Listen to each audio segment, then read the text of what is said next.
모두 발언만 마치고 일단 충원을 하겠습니다. 어디? 현충원 김영삼 대통령은 그래? 정당 한 명씩 가야 돼요.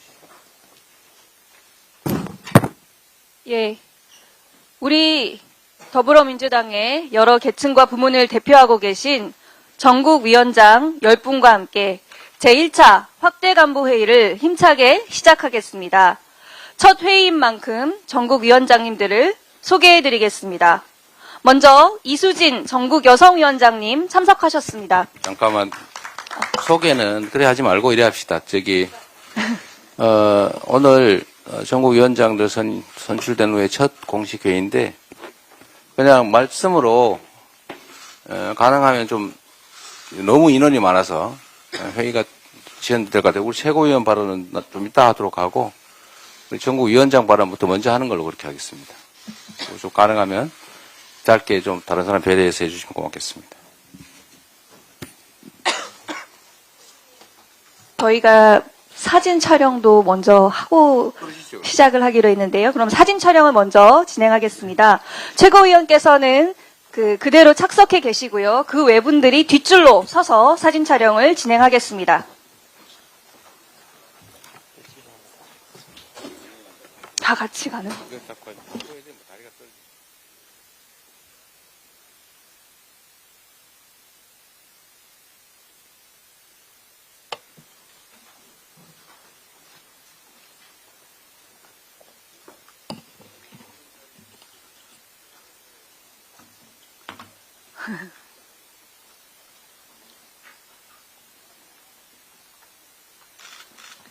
예, 저희 구호 제창을 하면서 사진 촬영을 진행하겠습니다. 예, 제가 선창을 하면 화이팅 외쳐주시면 되겠습니다. 더불어민주당 화이팅! 전국위원회 한 번만 더 해볼까요? 더불어민주당 전국위원회 예, 모두 자리로 돌아가 착석해 주시기 바랍니다. 그럼 이거 개회 선언해야 되는 거 아니에요? 예, 그러면 이재명 당대표의 개회 선언으로 더불어민주당 제1차 확대 간부 회의를 시작하겠습니다. 네, 제1차 확대 간부회의를 시작하겠습니다. 예, 이어서 대표님께서 제안하신 대로 전국위원장의 모두 발언을 진행하겠습니다. 시간 관계상 간략히 1분 내외로 발언해 주시기 바랍니다. 먼저 이수진 전국위원장의 발언이 있겠습니다. 네, 여성당원 주권시대를 열겠습니다. 안녕하십니까. 더불어민주당 전국여성위원장 이수진입니다. 윤석열 검찰 독재 정권의 폭압에 맞서 싸우겠습니다. 전국의 여성당원들은 뜨거운 겨울을 보낼 결의에 차 있습니다. 여성이 일어설 때 기득권, 국정농단 세력은 반드시 무너질 것입니다. 대한민국 여성의 삶 여전히 고단합니다. 세계 최고 수준의 성별 임금 격차와 일터에서의 성차별, 여성에게만 과도하게 부과되는 돌봄 책임, 온오프라인을 넘나드는 젠더 폭력, 세계 평균에 한참 못 미치는 여성 대표성, 저출생 문제 등 해결해야 할 과제가 너무나 많습니다. 다음 주 11월 25일은 유엔이 정한 세계 여성폭력 추방의 날입니다. 하지만 우리나라 여성의 40%가 성폭력을 피해를 경험하고 있습니다. 또한 윤석열 정권하에 여성의 삶은 너무나 고됩니다. 윤석열 대통령은 여전히 구조적 성차별은 없다고 생각하십니까? 대통령이 나서서 여성가족부를 없애겠다고 겁박하고 혐오와 갈라치기 정치로 어떤 정략적 이익을 얻고자 하는 것입니까? 이런 혐오 정치에 기대어 극우 단체는 대놓고 평화의 소녀상을 모욕하며 일본군 위안부 피해자에 대한 혐오 표현까지 일삼고 있습니다. 더불어민주당 전국여성위원회가 차별과 혐오의 정치를 끝장내겠습니다. 성별 임금 공시를 제도화하고 돌봄 노동 등 여성 노동이 제대로 인정받게 하겠습니다. 딥페이크 성범죄 등 다양한 형태의 젠더 폭력 근절을 위한 실질적 정책을 추진하겠습니다. 평화의 소녀상을 국회에 설치하고 일본군 성노예제 문제를 정의롭게 해결하겠습니다. 지금부터 착실히 준비해 2026년 지방선거에서 더 많은 민주당 여성 후보가 당당히 승리할 수 있도록 하겠습니다. 여성 당원이 민주당의 주인이 되고 정치의 중심이 되어 대한민국을 바꾸는 거센 파도가 될 수 있도록 전국의 여성 당원과 함께 뛰고 또 뛰겠습니다. 감사합니다. 예, 다음으로 최락도 전국 노인위원장의 발언이 있겠습니다. 저희 1분 내외로 발언 부탁드립니다. 젊은이는 빨리 갈 수 있지만 노인은 빨리 가는 길을 안다고 그랬습니다. 우리 노인위원회는 힘을 다해서 다음에 정권 창출을 하는데 최선의 노력을 다하겠습니다.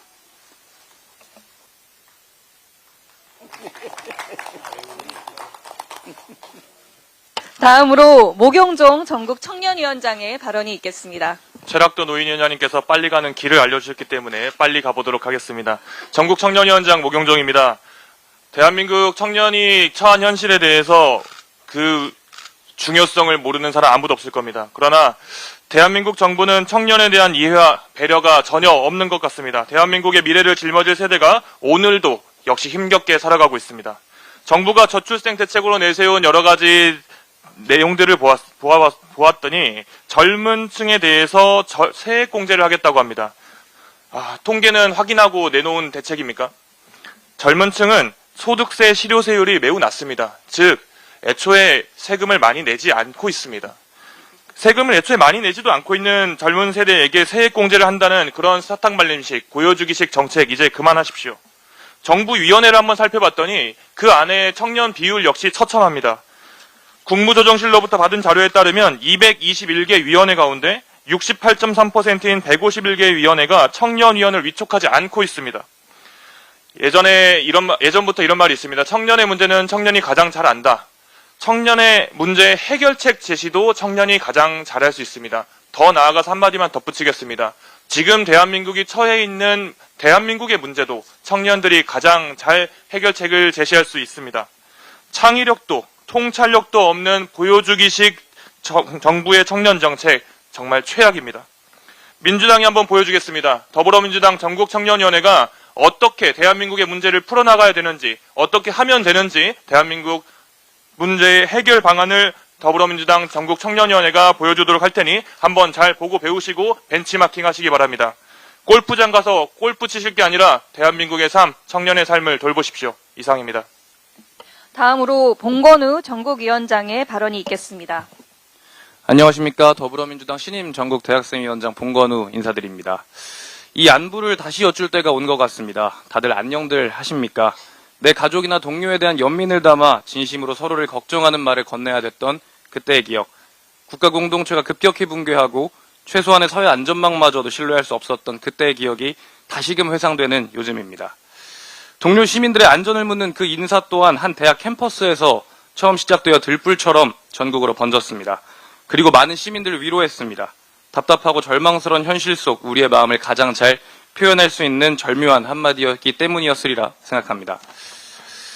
저희 전국대학생위원회는 수많은 대학생과 국민들의 고통과 분노를 담아 모으겠습니다. 대학 캠퍼스에서 때로는 거리와 광장에서 청년 대학생들과 소통하고 목소리를 내겠습니다. 행동하지 않는 양심은 악의 편이라고 하셨던 고 김대중 전 대통령의 말씀처럼 아직은 주저하고 있는 수많은 양심들을 조직하겠습니다. 젊은 집회를 만들어 우리의 목소리가 더욱 잘 들리게 만들겠습니다. 더 이상 손 놓고 지켜볼 수 없는 정국입니다. 주권자 국민이 부여한 권력으로 호가호위만을 일삼고 국정을 사적으로 유린하는 윤석열 정권에게 꽃이 열흘을 붉을 수 없는 것처럼 자신들이 가진 권력 또한 유한함을 똑똑히 보여줘야 합니다. 전국에 계신 대학생 여러분과 동료 시민 여러분들께 간절히 호소드립니다. 정의, 공정, 상식이 통하는 나라를 위해 더 적극적으로 나서주십시오. 시민의 힘으로 오만한 권력을 심판했던 그때처럼 힘을 모아주신다면 그 선봉엔 저희 더불어민주당 전국대학생위원회가 서겠습니다. 감사합니다. 다음으로 서미화 전국장애인위원장의 발언이 있겠습니다.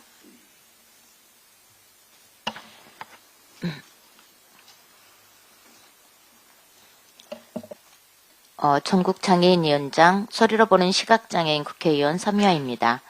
우리 더불어민주당은 누구도 소외되지 않는 보편적 복지 국가라는 기치 아래 장애인에 대한 차별을 금지하며 시민 기본권으로서 장애인의 권리를 보장한다는 정체성을 발전시켜 왔습니다.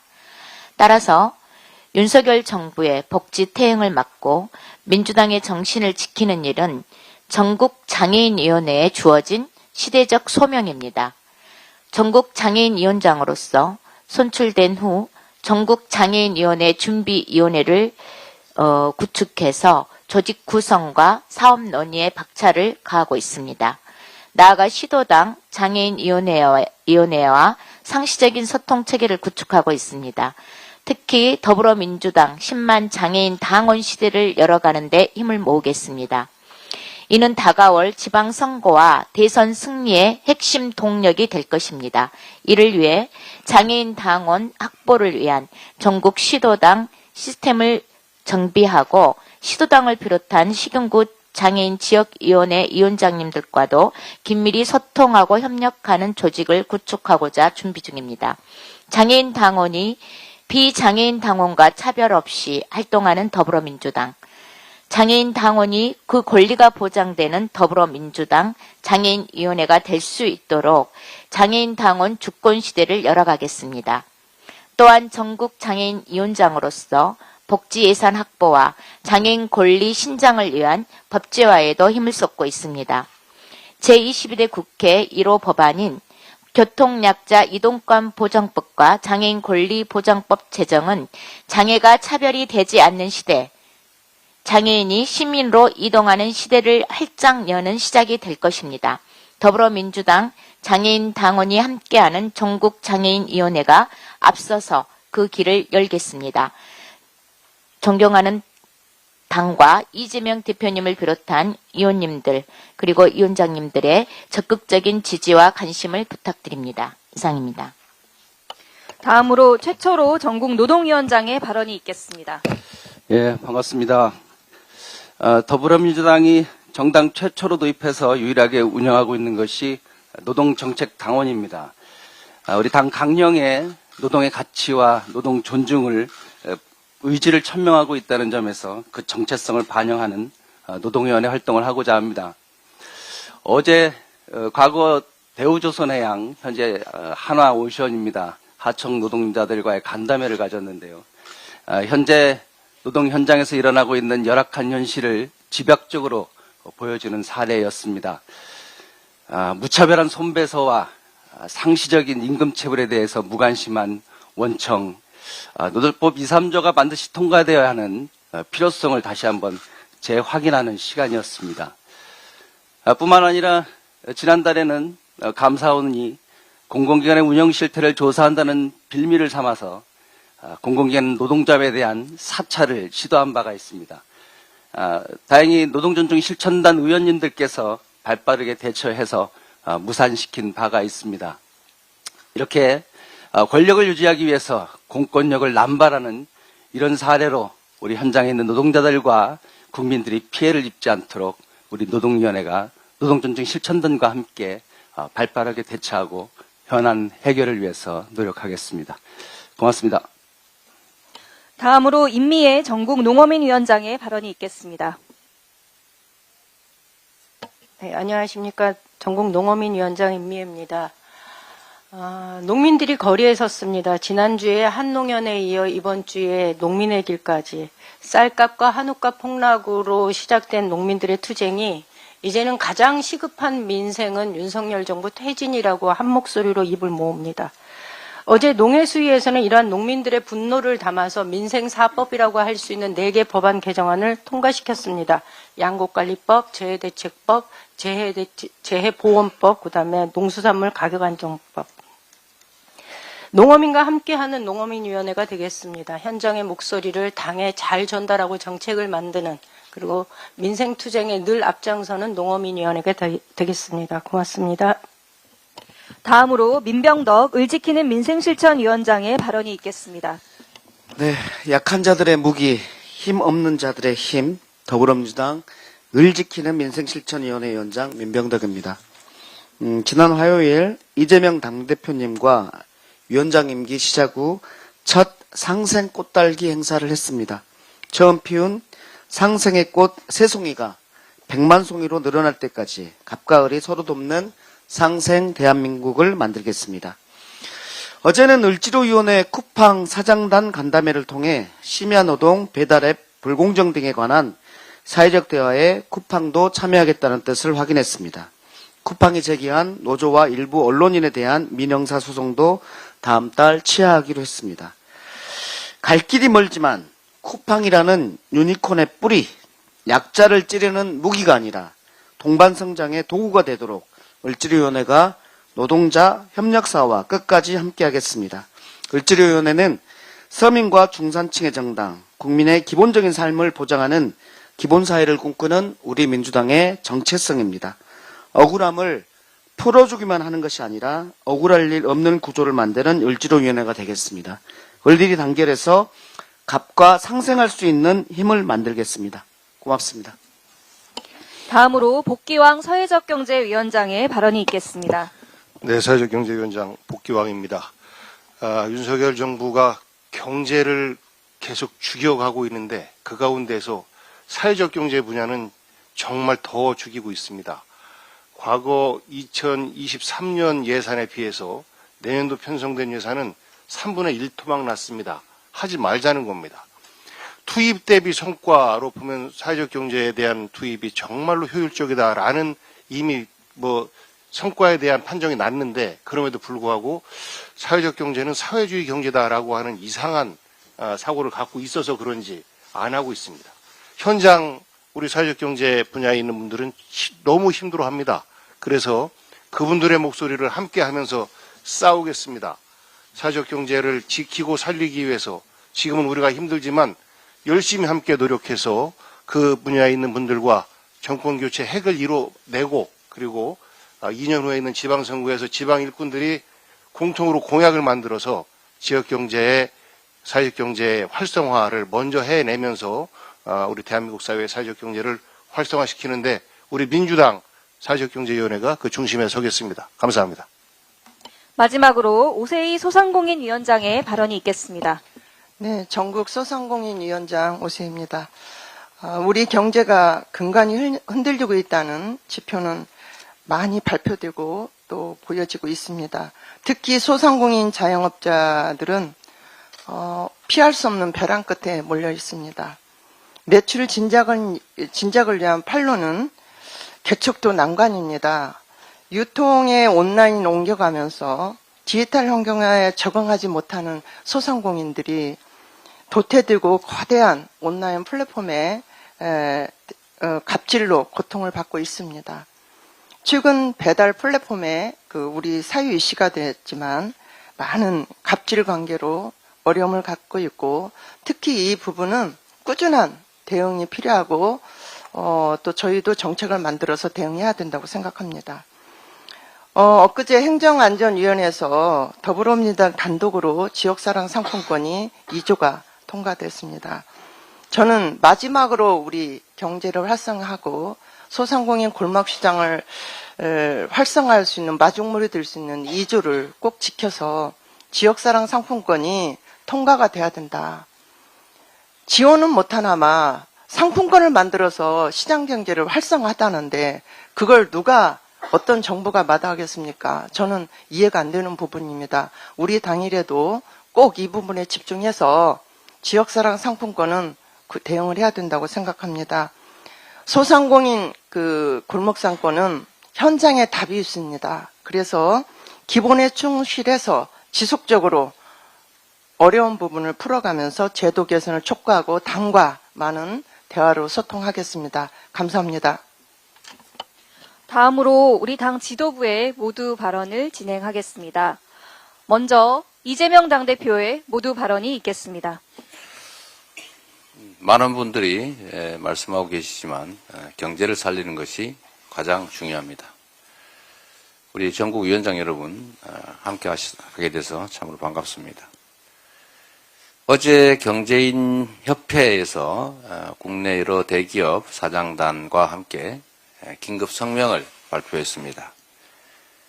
내용은 상법 개정에 문제가 있다. 기업 경영에 애로가 예상되니 자제해달라 이런 내용으로 보여집니다.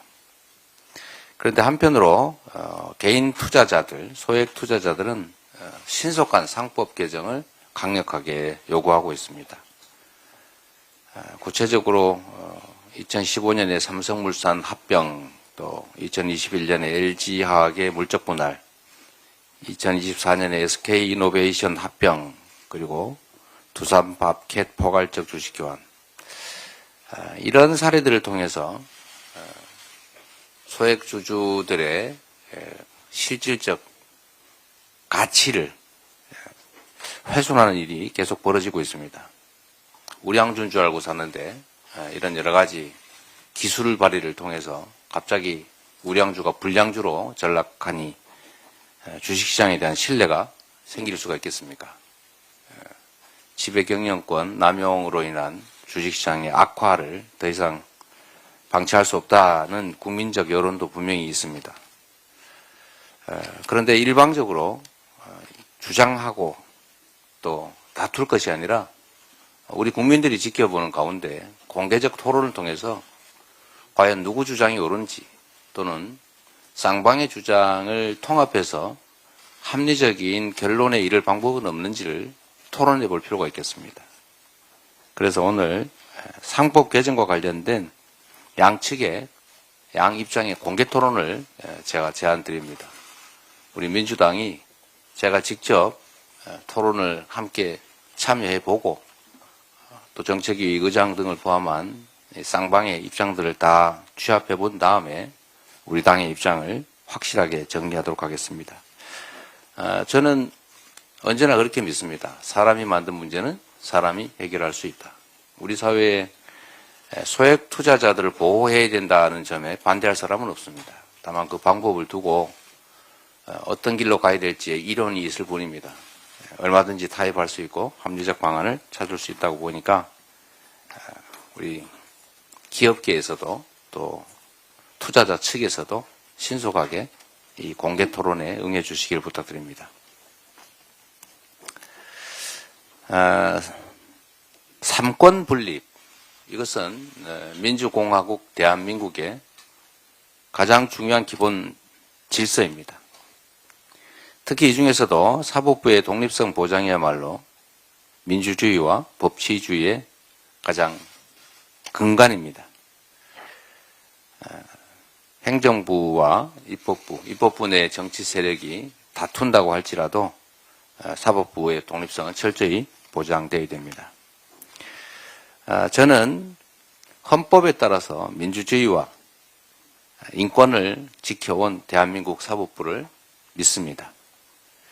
한때 조봉암에 대한 판결, 인혁당 사건 판결, 김대중 내란 음모 사건 판결처럼 흑역사도 없지는 않았지만 민주주의 체제가 수립된 이후, 소위 민주화 이후에는 이 모든 사건들에 대해서도 사법부의 재심 판결들이 있었습니다. 한때 잘못 가더라도 반드시 제 길을 찾아왔고 이런 사법부의 독립성과 양심 또 정의에 대한 추구가 이 나라의 민주주의를 지금까지 이끌어왔다라고 확신합니다.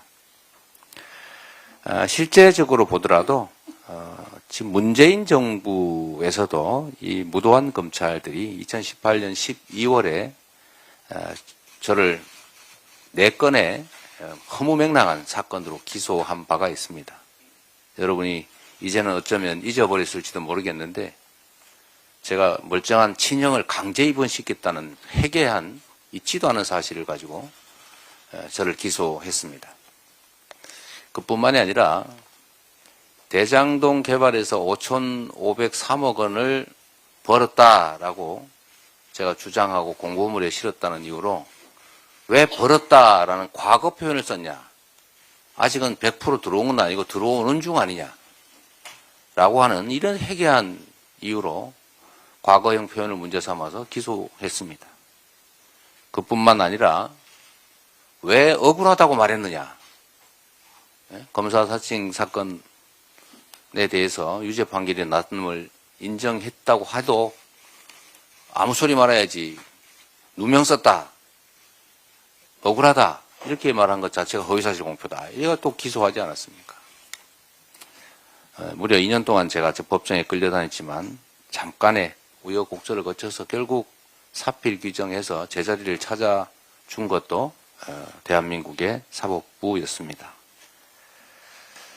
또 작년에 여러분들께서 다 기억하시겠지만 터무니없이 구속영장을 청구하고 더불어민주당 자체에서도 그 전열이 무너져가지고 국회가 체포동의안을 가결하는 구속해도 좋다라고 하는 국회의 입장 표명이 있었지만 역시 구속영장 기각을 통해서 제자리를 잡아준 것도 사법부였다는 말씀을 드립니다. 제가 수십 년 법조인으로 종사해 왔지만 그 수천 건의 사건을 처리하면서도 상식과 법리에 명백하게 어긋나는 그런 결론이라고 하는 것은 제 기억으로는 거의 손에 꼽을 정도에 불과했습니다. 법관은 독립되어 있습니다. 그래서 법관들마다 다른 판단을 내릴 수가 있습니다. 그래서 3심제가 있습니다. 고등법원, 대법원이 있는 이유가 바로 그것입니다.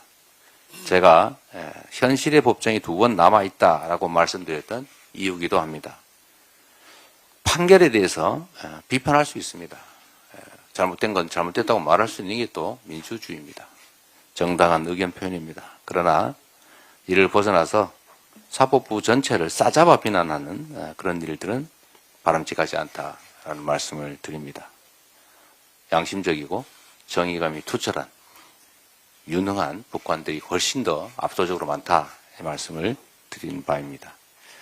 지금 이 순간에도 인권과 민주주의의 최후 보루로서 정의를 발견하고 실제적 진실에 따라서 인권과 민주주의가 지켜질 수 있도록 최선을 다하고 계시는 대다수 법관들에게 그리고 사법부에 감사와 존중의 마음을 전해드리는 바입니다. 다음으로 박찬대 원내대표의 발언이 있겠습니다. 당신은 더 이상 우리의 대통령이 아니다. 어제 연세대 교수 177명이 발표한 시국선언문 제목입니다. 윤석열 대통령 퇴진을 요구하는 대학 교수들의 시국선언이 계속 이어지고 있습니다. 어제는 동국대, 연세대, 한신대, 이화여대 교수들이, 그전엔 성공회대 교수들이, 그 전날에는 중앙대와 전주대, 경북대 교수들이 시국선언을 했습니다. 지금까지 시국선언을 발표한 대학이 전국적으로 60곳을 넘었습니다. 한국작가회의 소속 작가 1056명도 지난 18일 대통령 퇴진을 촉구하는 시국선언을 했습니다. 한국작가회의 작가들의 시국선언은 50년 전 유신에 항거했던 100일 선언의 뜻을 잇고 있다고 밝히고 있습니다. 하루하루 들불처럼 번져가는 시국선언은 지금 대한민국이 얼마나 심각한 민주주의 위기 상황을 맞이하고 있는지를 극명하게 보여주고 있습니다. 그렇기에 군사 독재 정권의 저항에 민주화를 요구했던 대학 교수들과 문인들이 다시 저항하고 있는 것 아니겠습니까? 어묵했던 시절 교수들을 비롯한 각계의 시국 선언은 불의한 정권을 심판하는 도화선이 되었습니다. 윤석열 대통령은 정권이 처한 상황의 엄중함을 깨닫고 김건희 특검법을 수용하기 바랍니다. 역사의 교훈을 망각하고 민심에 맞서다간 앞서 몰락한 정권들의 전철을 밟게 될 뿐입니다. 윤석열 대통령이 해외 순방하느라 미처 살피지 못한 것 같아 시국선언 일부라도 대신 전해드립니다. 한국작가회의 소속 작가들의 시국선언입니다. 도대체 어쩌다 우리의 나라가 사이비 종교지도자, 여론조사 조작 협작군, 식민가해국 일본을 조국으로 삼을 기세인 자들과 자국의 이익이 우선인 극우에도 미치지 못하는 허접한 세력에게 포섭되었는지 그 괴이한 서사는 수십 권의 책으로 써도 모자랄 것이다. 연세대 교수들의 시국 선언입니다. 망할 것들, 권력이나 쥐었다고 자리에 들면 못된 일만 꾸몄다가 아침 밝기가 무섭게 해치우고마는 이 악당들아, 나 야훼가 선언한다. 나 이제 이런 자들에게 재앙을 내리리라. 거기에서 빠져나갈 생각을 말라. 머리를 들고 다니지도 못하리라. 재앙이 내릴 때가 가까웠다. 불의한 권력에 대해 성서는 이처럼 준엄한 경고를 내렸다. 그런데 우리는 과연 정의로운 권력 아래 살고 있는가?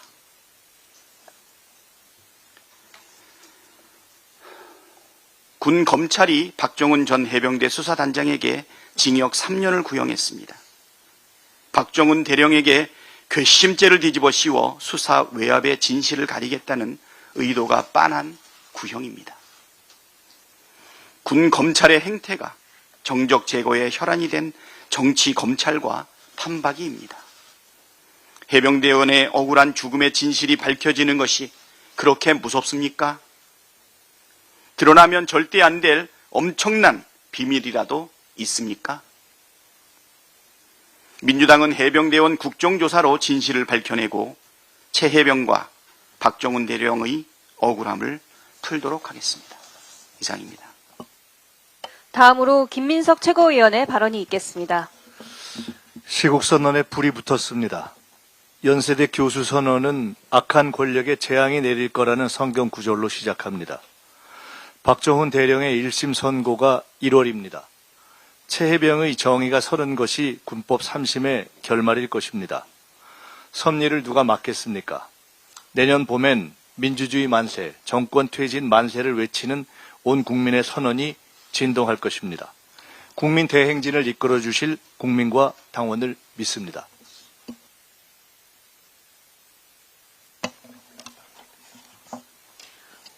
다음으로 전현희 최고위원의 발언이 있겠습니다. 대한민국 최고의 지성 대학 교수들이 당신은 더 이상 우리의 대통령이 아니다 라면서 윤석열 대통령을 향해서 일가라는 파면 해고장을 보내고 있습니다.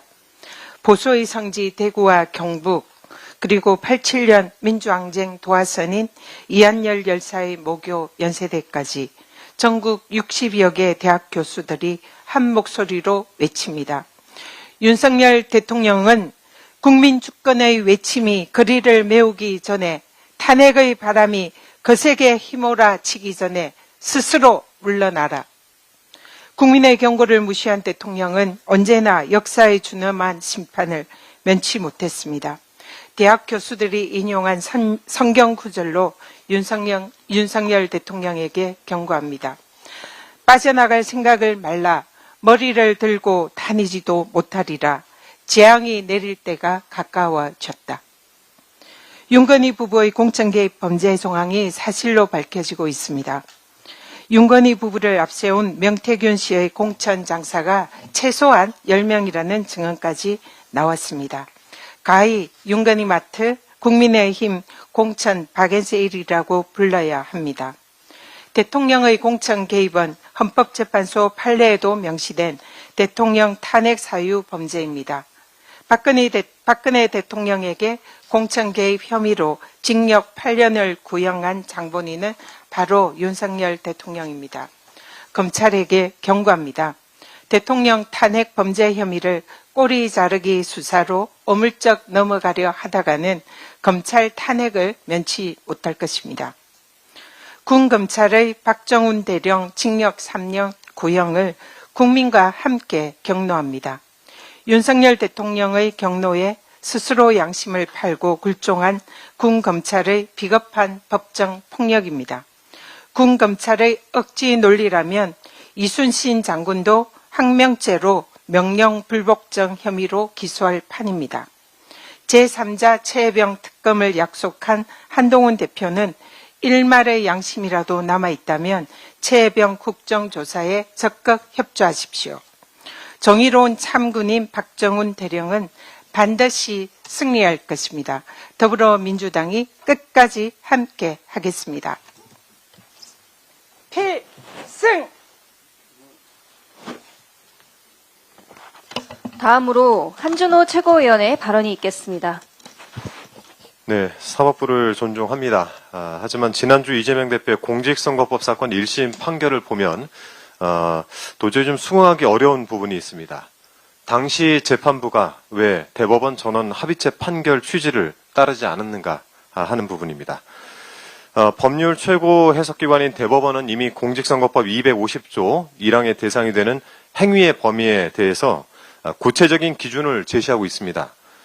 대법원은 헌법상 표현의 자유의 우월적 지위, 형벌법규 해석의 원칙에 비추어서 어느 범주에 속한다고 단정하기 어려운 표현인 경우에는 원칙적으로 의견이나 추상적 판단을 표명한 것으로 파악해야 한다. 또한 어떠한 표현이 공표된 사실의 내용, 전체의 취지를 살펴볼 때 중요한 부분에서 객관적 사실과 합치되는 경우에는 세부적으로 진실과 약간 차이가 나거나 다소 과장된 표현이 있더라도 이를 허위 사실의 공표라고 볼 수 없다라고 판시한 바 있습니다.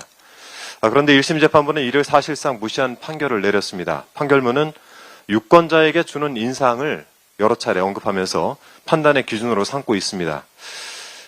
저는 이걸 오히려 판사 개인적인 시각을 투영해 검찰이 왜곡 날조한 기소 내용을 수용했다라고 보는 것이 더 자연스럽지 않을까 싶습니다. 다음 주 월요일 선고 예정인 위증교사 사건도 공직선거법 사건 못지않게 정치검찰의 왜곡과 날조가 심한 사건입니다. 이재명 대표와 김진성 간 전체 통화 내용을 자세히 들여다보면 김진석 씨가 KBS 측과 김병량 시장 사이에 고소 취소 협의를 이미 알고 있었다는 점을 확인할 수 있습니다. 2002년 최초로의 법정 증언으로 확인된 고소 취소 약속 자체는 부정했지만 약속이 이루어지기 전 단계이자 약속을 성사시키기 위해서 필요한 협의 사실은 부정하지 않았습니다. 김진석 씨는 오히려 예예예 라면서 호응을 했고 누가 고소 취소 협의를 위해서 통화를 했느냐라는 질문에는 거기까지는 이라면서 누군가 연결되었을 텐데 그게 누군지는 모른다라고 말했습니다. 심지어 교감이 있었다고까지 하면서 고소 취소 협의 과정에서 있었던 긍정적인 인식과 기억을 표현했습니다. 그런데 검찰은 이 같은 김진성 씨의 발언 등을 쏙 빼고 통화 내용을 왜곡했습니다. 이재명 대표 변호인과의 전화통화에서도 김진성 씨는 교감이라는 똑같은 단어를 사용하면서 고소 취소 협의가 있었으나 직접 협의한 자가 누군지는 모른다는 취지로 동일하게 말합니다. 검찰이 수사기록 목록에도 써놓지 않고 사실상 숨겼던 녹음 파일이 바로 이 통화 내용입니다.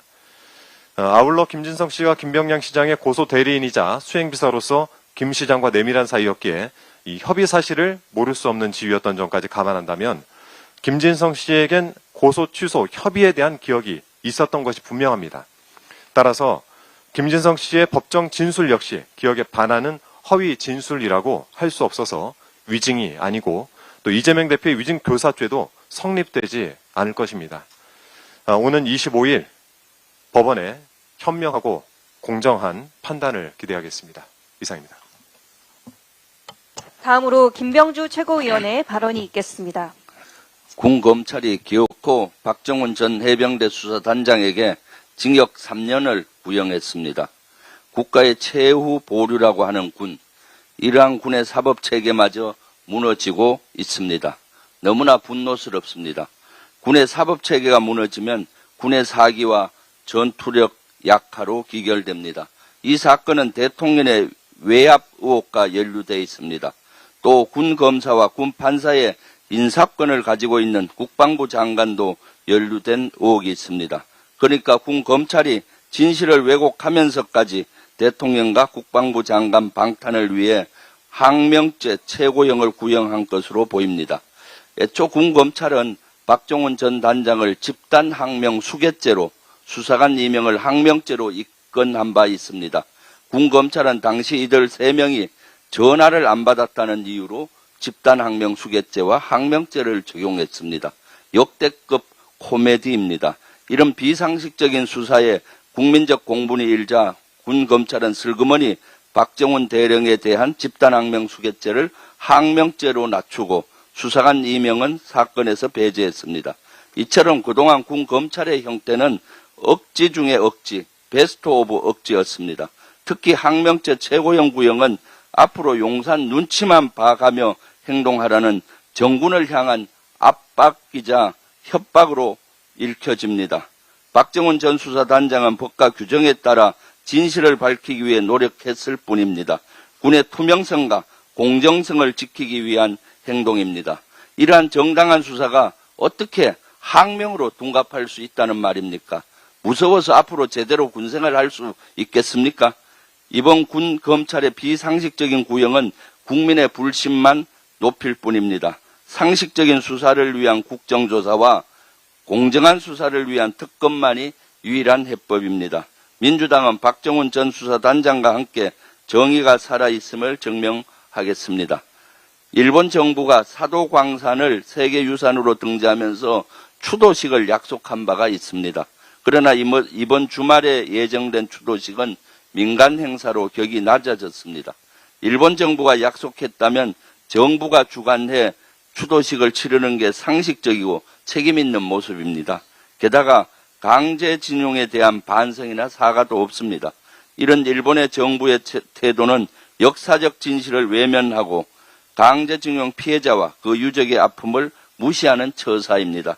매우 유감입니다. 이런 일본 정부의 태도에 아무 말 못하고 있는 윤석열 정권은 도대체 어느 나라 정부입니까?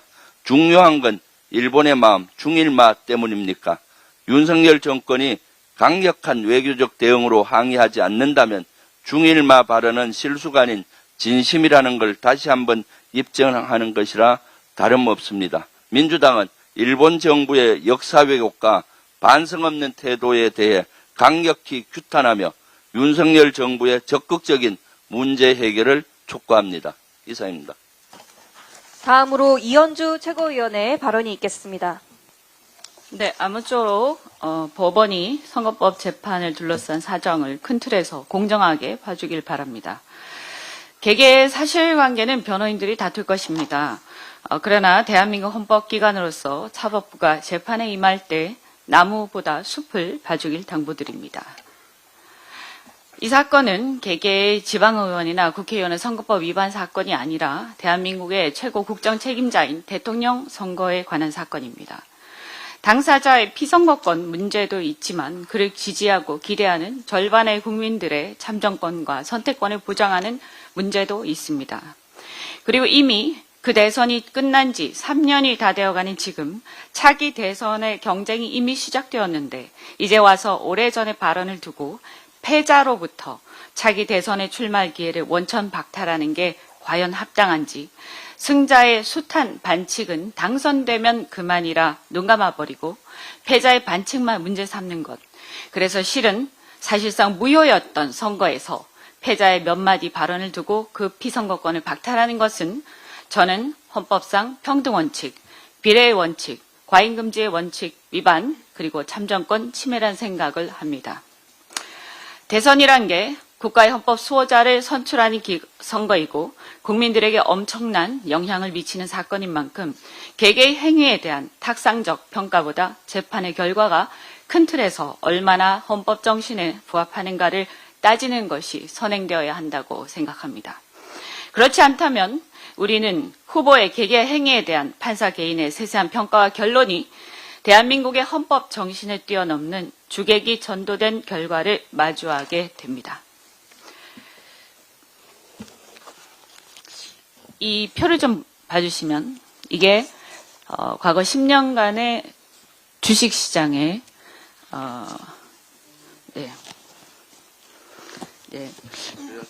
글로벌 주요 증시 연평균 수익률입니다. 미국에 비해서 우리가 6분의 1도 안 되고요. 대만에 비해서 5분의 1도 안 되고 그리고 일본에 비해서도 3분의 1 정도밖에 안 됩니다. 심지어 중국보다 못합니다. 이런 상황이 어떻게 벌어졌다고 생각을 하십니까? 이런 상태에서 우리나라가 더 앞으로 나갈 수가 있겠습니까? 과거 우리나라는 추격자였습니다. 선진국에서 성공한 산업 모델을 열심히 쫓아가면 되었습니다. 국가가 주도하고 재벌이 중심이 된 산업정책이 성공한 이유였습니다. 이제 우리나라가 선진국이 되어서 다른 선진국들과 같은 출발선상에서 경쟁하고 있습니다. 미래가 불확실해서 미리 알 수가 없고 이제는 보고 쫓아갈 나라가 없습니다. 재벌 1, 2세의 기업가 정신도 이제는 희미해져 가고 있습니다. 이제는 기업인들 스스로 모험을 감수하고 앞으로 나아가야 합니다. 선진국에서는 그럴 때 민간 자본시장의 집단 지성이 움직입니다. 따라서 자본시장 주도 경제 성장이 필요하다고 저는 생각합니다. 그런데 그 자본시장의 생태계가 공정하지 않아서 집단 지성이 발전할 수 없고 발전할 수 없다면 그 나라는 선진국 문턱에서 주저앉을 수밖에 없습니다. 과거 추격자 모델로는 한계가 있기 때문입니다. 우리나라가 바로 그 지점에 와 있습니다. 최근 문제가 되고 있는 LG엔솔, 이스페타시스, 두산 에너빌리티 이런 경우 언제든지 지배주주가 일반 주주 지분을 탈취해도 눈뜨고 당할 수밖에 없는 그런 시장에서 누가 투자를 하겠습니까? 중국에서조차 작년 말에 이런 이사의 주주에 대한 책임이 도입이 되었다고 합니다. 그런데 우리나라에는 없습니다. 대법원도 이런 현행법상으로는 지금 상법 개정안이 발의는 돼 있지만 현행법에는 없기 때문에 이사의 주주에 대한 책임을 부정할 수밖에 없습니다. 이사의 결정에 의해서 이런 주주의 재산권이 물적뿐 아니라 주식 교환 등으로 인해서 주권이 휴지 조각이 순식간에 된다면 누가 투자하겠습니까? 그래서 상법 개정이 필요한 것입니다. 저는 글로벌 기업 이사회가 주요 의사 결정 때마다 주주의 이익 침해로 문제가 될까봐 토론을 치열하게 하는 것을 자주 봤습니다. 우리나라 기업들도 이제는 그 수준으로 올라가야 선진국이 된다고 생각합니다. 대통령이 한국거래소 개장식에 지난번에 한국거래소 개장식에 대통령이 이사회가 의사결정 과정에서 소액주주의 이익을 책임있게 반영해야 한다라고 하면서 상법 개정을 이미 언급한 바 있지만 지금 와서 반대하는 모양입니다. 그리고 국민의힘도 반대하는 모양입니다. 필요하다면 과도기적으로 상장회사로 제한할 수도 있고 업무상 배임죄 축소나 폐지 이런 것들과 더불어 논의할 수도 있다고 생각합니다. 자본주의가 건강하지 못한 나라에서 자본주의가 발달할 수 있을 리가 없습니다. 금투세 등은 폐지하자면서 이사의 주주에 대한 책임은 거부하는 그 이율 배반을 어떻게 이해해야 합니까? 그것은 건강한 자본주의가 발전하길 바라기보다 최대 주주의 기득권만을 보호하고자 하는 게 아니겠습니까? 다시 우리가 다 같이 함께 생각해봐야 할 문제라고 생각합니다. 이상입니다. 다음으로 주철현 최고위원의 발언이 있겠습니다. 오늘은 김치의 날입니다. 김치를 담그는 11가지 재료가 모여서 22가지의 건강 효능을 만든다는 뜻에서 11월 22일 법정 기념일로 정한 것입니다. 김치는 세계인의 입맛을 사로잡는 K푸드의 선두주자일 뿐 아니라 우리 김장 문화는 유네스코가 인류 무형문화유산으로 등재할 만큼 연대와 공동체 정신이 스며 있습니다. 우리 김장 문화를 보존 확산하고 김치산업을 진흥해서 내수시장을 지켜내고 세계의 김치시장을 주도할 수 있도록 함께 힘을 모아야겠습니다. 김치산업진흥원도 필요합니다. 김치 많이 드시고 건강하고 행복한 생활 영위하시기 바랍니다. 마지막으로 송순호 최고위원의 발언이 있겠습니다. 예, 경남 창원에 지역구를 두고 있는 윤한홍 의원이 어제 국회 소통관에서 기자회견을 열었습니다. 윤 대통령의 공천 개입 녹취에 대해 제3자를 통한 꼬리 자르기를 시도한 사실이 들통나자 해명을 자처한 자리였습니다. 윤한홍 의원의 후배인 전 경남도의원 장 씨는 언론을 통해 윤 의원이 명 씨에게 대통령이 호통친 녹취를 공개할 것을 제안했다고 밝혔습니다. 명태균 씨는 그 대가로 본인에 대한 불구속 수사와 먹고 사는 문제 해결 등의 대가를 요구했다고 합니다. 범죄 은닉을 위한 뒷거래입니다. 녹취 중 윤 대통령에게 유리한 부분만 잘라서 공개하라는 것은 증거 조작 강요입니다. 이는 명백한 범죄 행위이며 몸통을 보호하려는 꼬리 자르기입니다. 그럼에도 윤 의원은 기자회견에서 뻔뻔스럽게 회유나 거래는 없었다. 총체적 진실을 밝히고 싶었을 뿐이다. 명태균 씨와 사이도 안 좋은데 제가 회유한다고 통했겠느냐라고 주장했습니다. 참 변명도 구차합니다. 사이가 좋으면 거래가 필요치 않습니다. 사이가 안 좋으니 거래를 통해서라도 이득을 보려 한 것 아닙니까? 맹태균과 사이가 안 좋은 윤 의원이 굳이 명 씨와 접촉을 시도한 이유가 무엇일까요? 단지 맹태균한테 밀려난 게 억울해서 윤핵관의 존재감을 확인하고 다시 윤핵관으로 우뚝 서고 싶었던 겁니까? 윤핵관으로서의 애타는 순해 보입니까? 용산에 러브콜이 있었던 것입니까? 아직도 맹태균에 의해 가로막혀 박안수의 헌납한 경남도지사의 꿈을 꾸고 있는 것입니까? 참 비굴해 보입니다. 윤한홍 의원은 어제 기자회견에서 총체적 진실을 원한다고 했습니다. 그 총체적 진실 특검에서 밝힐 수 있습니다. 부디 총체적 진실을 밝혀줄 특검을 거부하지 마시기 바랍니다. 특검을 거부하는 자가 범인입니다. 마지막으로 정치검찰에 한마디 보탭니다. 꼬리 자르기. 꼬리 자르기는 파충류인 도마뱀이나 하는 짓입니다. 도마뱀의 꼬리 자르기는 어떤 위험이 있을 때 몸통을 살리기 위한 본능적 행위입니다. 이런 꼬리 자르기가 현재 대통령실과 국민의힘 정치인들도 하고 있습니다. 몸통을 살리기 위한 본능적 행동입니다. 과연 검찰이 몸통을 수사할 건지 꼬리만 수사할 건지 두고 볼 일입니다. 파충류나 하는 짓, 꼬리 자르기의 속임수에 넘어가는 검찰이라면 그 무능함 하나만으로도 현재의 검찰이 존재할 이유가 없습니다. 몸통이 누구인지 국민 모두가 압니다. 몸통은 윤 대통령과 김건희 여사입니다. 검찰이 몸통에 눈 감고 가짜 꼬리만 덥석 문다면 개금에 콜금에 역금 소리까지 듣게 될 겁니다. 엿장수는 엿을 자를 때 지 마음대로 자르거든요. 맹심하십시오. 그러다 엿됩니다.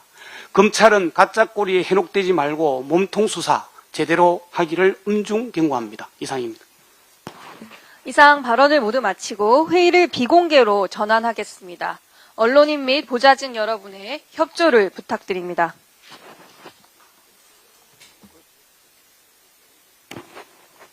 근데 비공개 회의 추가 의제가 있어요? 저희 전국위원회별 활동계획 논의가 있는 것으로 알고 있는데요. 오늘은 서면으로 해도 될 것 같은데 길어서. 네, 그러면은